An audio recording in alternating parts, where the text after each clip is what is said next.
కేటీఆర్ కు మరో షాక్ తగిలింది. ఫార్ములా ఈ కార్ రేసింగ్ లో అవకతవకలు జరిగాయని ఆయనపై ఏసీబీ కేసు నమోదు చేసి A1 గా చేర్చగా తాజాగా ఈడీ కూడా నోటీసులను జారీ చేసింది. వచ్చే నెల 7వ తేదీన విచారణకు రావాలని నోటీసుల్లో పేర్కొంది. ఇదే సమయంలో సీనియర్ ఐఏఎస్ అధికారి అరవింద్ కుమార్, హెచ్ఎండిఏ మాజీ చీఫ్ ఇంజనీర్ బిఎల్ఎన్ రెడ్డిలకు కూడా ఈడీ నోటీసులు ఇచ్చింది. వీరిని జనవరి 2, 3 తేదీలో విచారణకు రావాలని నోటీసుల్లో పేర్కొంది.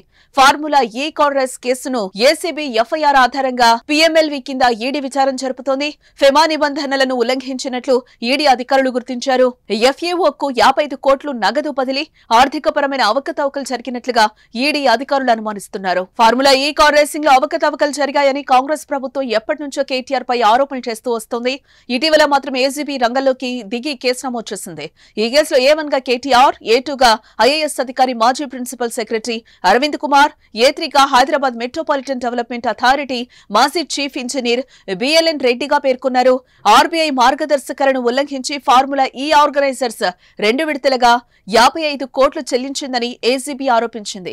అనధికారిక లావాదేవీలకు సంబంధించి అప్పటి తెలంగాణ ప్రభుత్వానికి ఆర్బీఐ 8 కోట్ల జరిమానా విధించిందని, ఆ తర్వాత గత ఏడాది చివర్లో కాంగ్రెస్ ప్రభుత్వం అధికారంలోకి వచ్చిన తర్వాత దాన్ని చెల్లించిందని ఎఫ్ఐఆర్లో పేర్కొంది. అయితే తనపై ఏసీబీ నమోదు చేసిన కేసులను కొట్టివేయాలని కోరుతూ ఈ నెల 21న కేటీఆర్ హైకోర్టులో క్వాష్ పిటిషన్ దాఖలు చేశారు.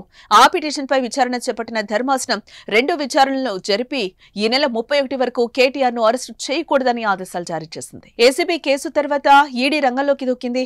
అసలు ఈ రేసు నిర్వహణకు ప్రతిపాదనలు ఎలా చేశారు, దీన్ని ఎవరు ఆమోదించారనే కోణంలో సమాచారాన్ని సేకరిస్తోంది. ఖర్చు ఎలా అంచనా వేశారు, చెల్లింపులు ఎలా జరిపారు వంటి వాటికి సంబంధించిన వివరాలపై ఆరా తీసి తాజాగా కేటీఆర్ కు నోటీసులు జారీ చేసింది. కేటీఆర్ కు ఈడీ నోటీసుల జారీతో మరోసారి రాష్ట్ర రాజకీయం వేడెక్కింది.